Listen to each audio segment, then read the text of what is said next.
Greetings, Inland Empire, and welcome to yet another edition of Political Empire. I'm your host, Kim Pierceall, with the Press Enterprise newspaper, and we've got a jam-packed show for you today. First, an update on Tim Donnelly, the assemblyman who inadvertently brought a loaded gun, to Ontario International Airport recently.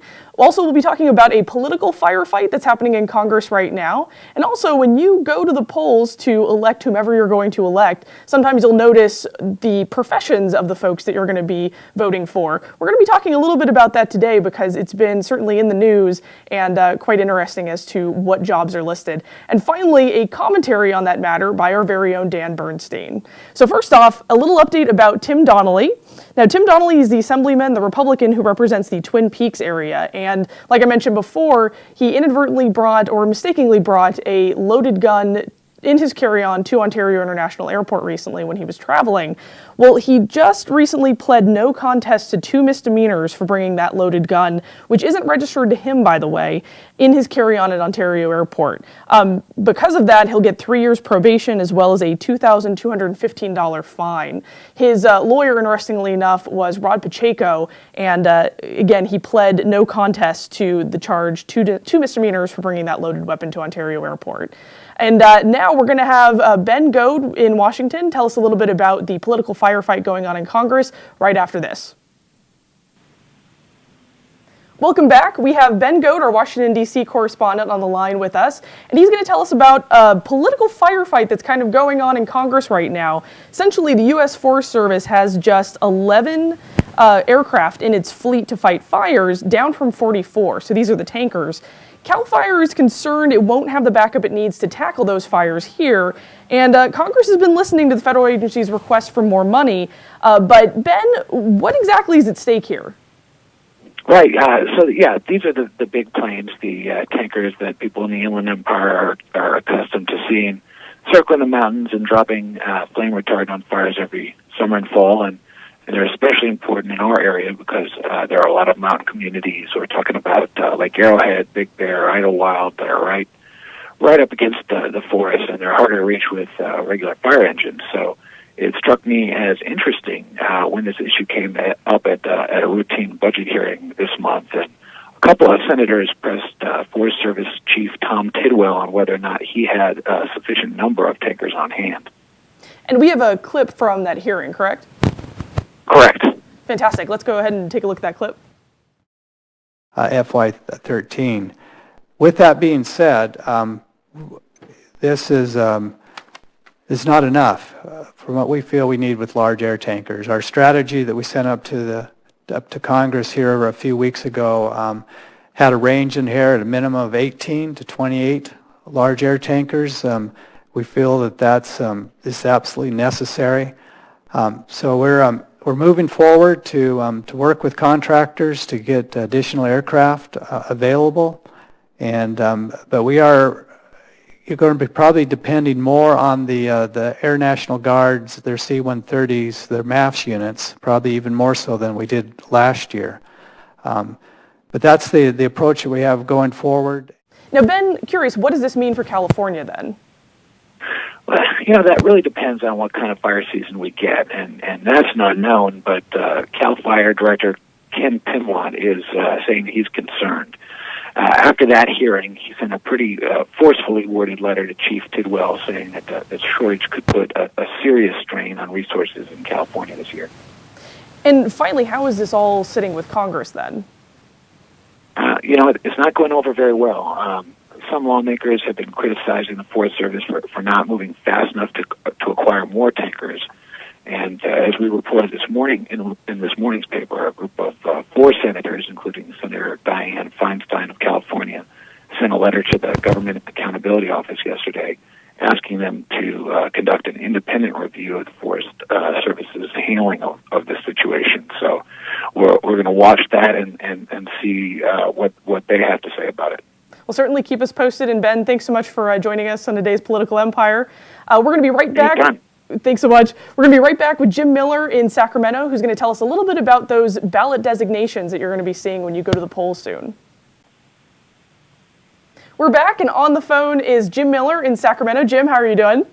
Oh, good, Kim. Thanks. Good. Thanks so much for joining us today. You're going to tell us a little bit about the designation. So when folks go to vote and they're looking for their candidate, usually underneath that candidate's name, their profession is listed.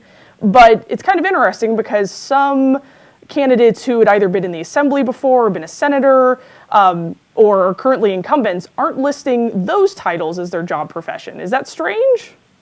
Yeah, well, I mean, California is one of the states that allows candidates to have a ballot designation, like you're saying. And candidates complete a worksheet giving their first, second, and third choices of what they want to be called on the ballot. And there is some latitude in what they call themselves. It generally needs to be within 3 words. And it seems like a lot of them are opting for businessman, or what are some other examples of candidates who have opted for other titles to describe themselves? Well, right. For the June 5th primary, there are several candidates who currently serve in the state legislature or other level of government who want to be called some variation of businessman or business owner. Among Democrats, Richard Roth is running for the state Senate district that includes Riverside. He retired from the Air Force in 2007.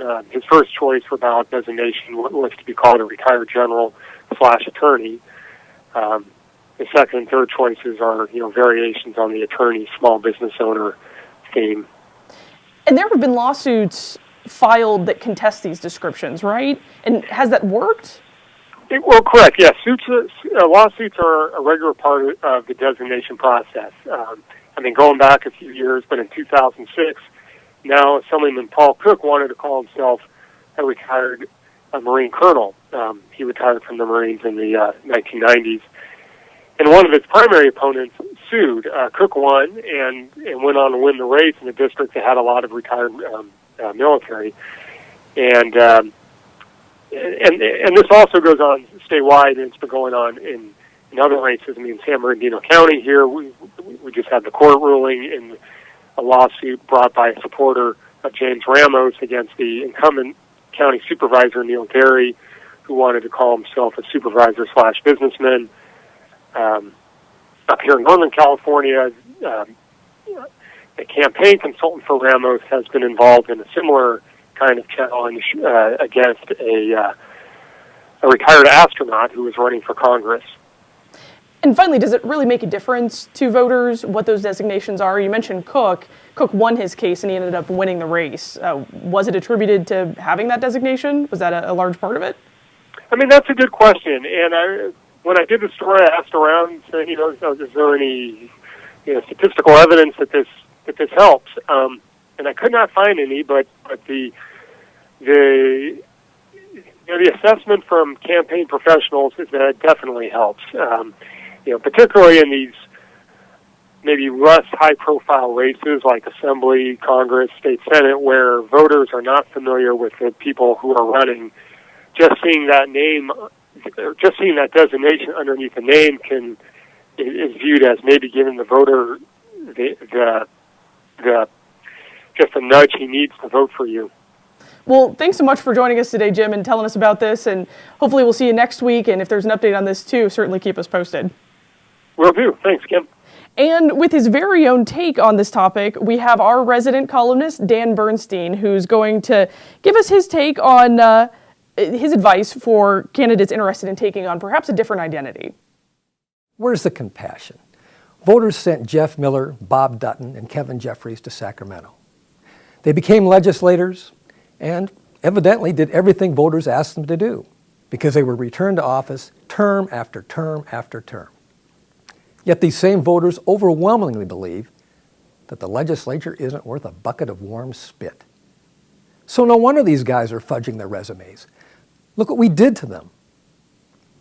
That's why I think California legislators ought to be able to enter a witness protection program.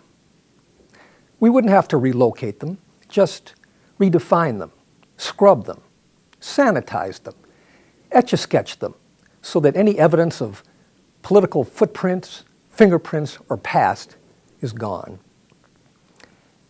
We'd take their voting records, of which they are obviously and justifiably ashamed, and expunge them. We would take their legacies of obstructionism and heavily redact them. And any physical characteristics, such as spineless partisanship in the name of re-election, would be photoshopped to a colorless oatmeal hue. And yes, we would encourage them to redefine themselves, call themselves businessmen, or job creators, or exotic circus animals, whatever it took so they could get their new office and begin to compile a new resume of non-accomplishment as we return them to office term after term after term. Where's the compassion? We're the people who put those people there. We allowed them to stay in office for so long and do so little. So yes, it's time for California legislators to enter witness protection.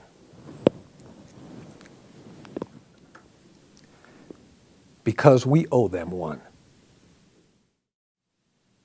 Well, thanks, Dan, for your always insightful commentary. And thank you for joining us in yet another edition of The Political Empire. We'll see you next week. I'm Kim Pierceall. Come join the press enterprise at pe.com for your latest political news.